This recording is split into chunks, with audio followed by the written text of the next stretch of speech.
Hello everyone, Monty here, and today I'm going to talk about using the George Foreman grill to prep chicken breast. So most of you guys know I usually do all my prep on Saturday. I'm going to do most of it tomorrow because my mother's coming over with her BFF, Marva, who's back from her summer home in Michigan, and we're going to make pizza. Marva really wanted to learn how to make the pizzas. I'm going to talk about making the pizzas later, but I got a lot of questions when I posted about prepping food in the prepping chicken breast in the George Foreman. I also do vegetables sometimes, zucchini.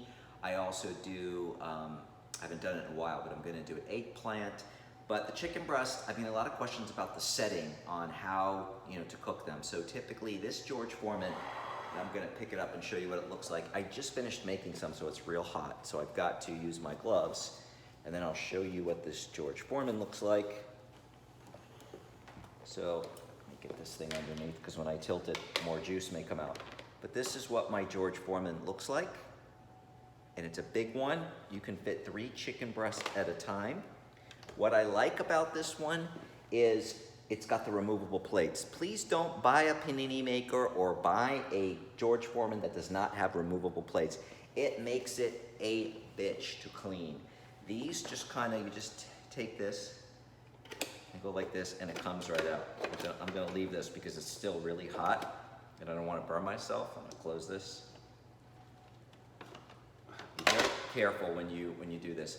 But this one, as you can see, it's got the removable plates. They kind of funky to get in and out. You have to get used to it.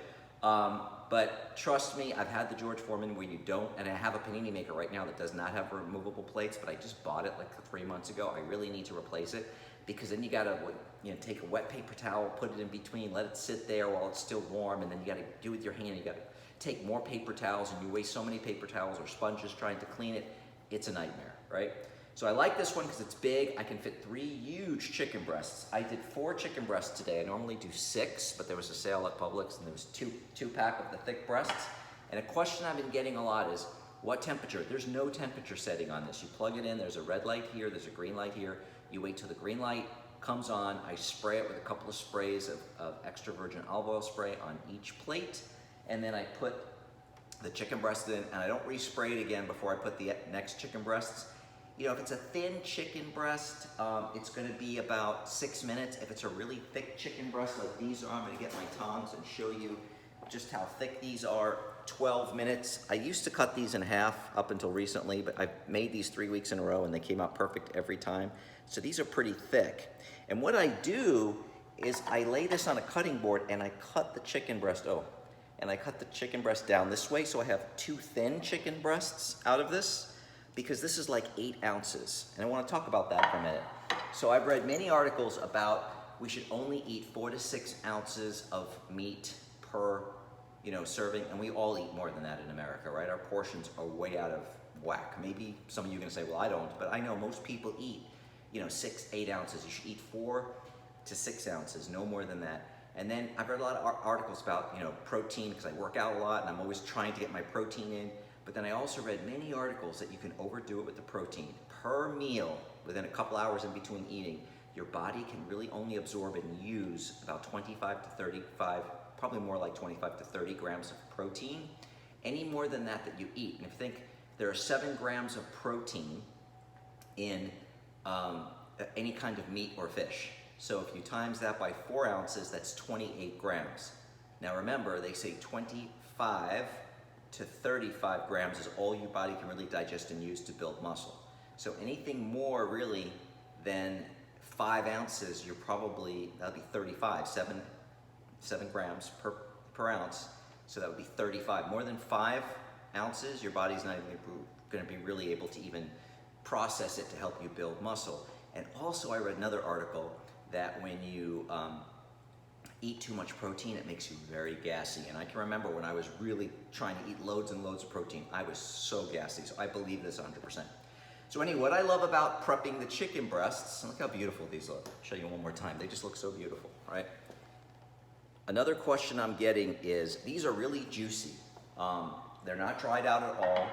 And a lot of questions I've been getting also, that's why I'm making this video, I'm getting so many questions about this last time, is that no, when I recook them, like I put one of these chicken breasts in the oven with some tomato sauce and some Parmesan cheese and a little oregano, and that was my version of chicken Parmesan, and I put it over some Natural Heaven Hearts of Palm angel hair pasta that was also tossed into some spaghetti sauce. It looked amazing. It was a huge meal. It wasn't a lot of calories, and it really looked like chicken Parmesan over pasta. People ask me, isn't it dry? Well, I only cooked it for 10 minutes at 400 to get it, the cheese melted and warm it up, since this will be in Tupperware. I'm putting this in Tupperware containers in the refrigerator. No, it was not dry at all. It's really, really, really moist. I think you have to be careful, especially if you microwave, it's not gonna be dry.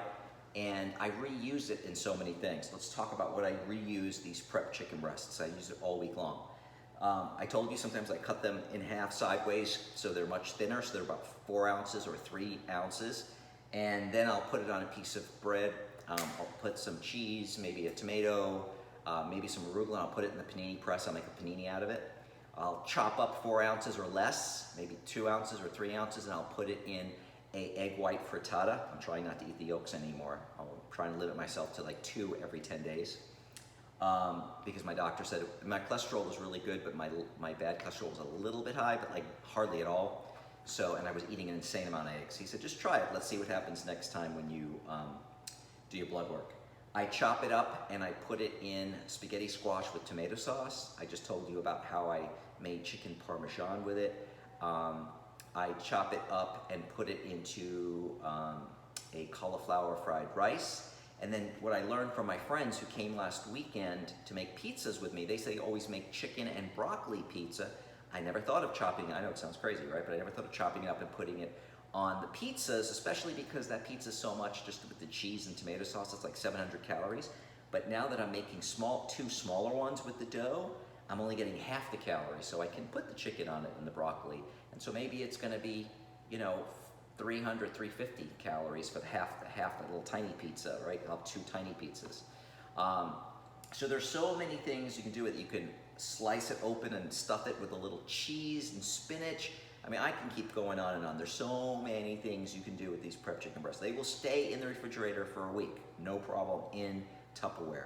I talk about that all the time. So let's talk about that Tupperware thing. So people always think things go bad so quickly. The only thing I find that can only last for a couple of days is shrimp. For some reason, shrimp that I buy cooked from Whole Foods, it just stays like 2 days and that's it. And then you can smell it goes bad. But I make salmon every week. I'm gonna make some salmon tomorrow. And we're making pizzas tomorrow. I'm gonna give my mom food to go home with tomorrow. She'll get a chicken breast or 2. She'll get salmon. I may make some more chili. I may make some I haven't had red meat in over a week. I may make my bottom round roast that I make, and some rice, and I'll give her all that stuff to go. But people think like fish goes bad so bad. My mom and I keep our fish in the refrigerator all week long, and the salmon, and it does not go bad. Now I do always smell it to make sure, but the only fish that I have thrown out is not because it went bad in the Tupperware, it's because I had it over a week. And I just threw out some today that was a week old and didn't even smell bad, but I just don't like keeping anything less than a week. So I can't talk enough about prepping food and how good, because I make, all the meals I make, I'm working, I only take a half hour for lunch. I come out of my office, everything's in Tupperware, I throw it all together real quickly, and I microwave usually, or I make a panini with it, or I make a frittata. Everything's prepped, like these chefs have a sous chef. You can make things very quickly, really nice looking meals, but that's because everything's already prepped. So I hope you guys will really try food prep. It really makes a big difference. Let's talk about the pizza.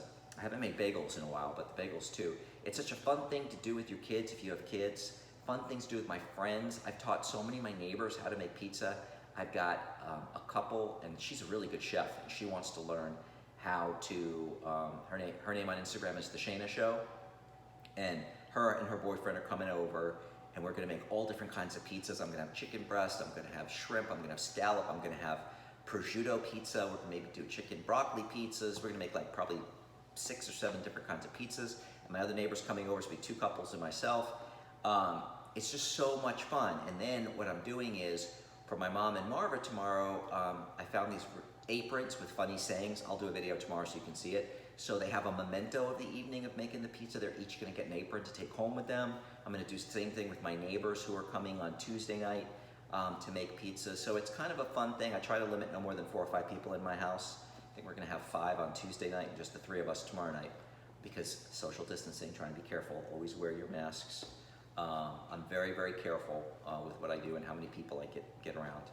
So anyway, I just thought you'd find it interesting about the George Foreman. Oh, by the way, I forgot how much I paid for this, but I Googled it. This George Foreman, the double George Foreman, it's a big one. You can put like 2 sandwiches or 3 big pieces of chicken breast or 3 pieces of meat.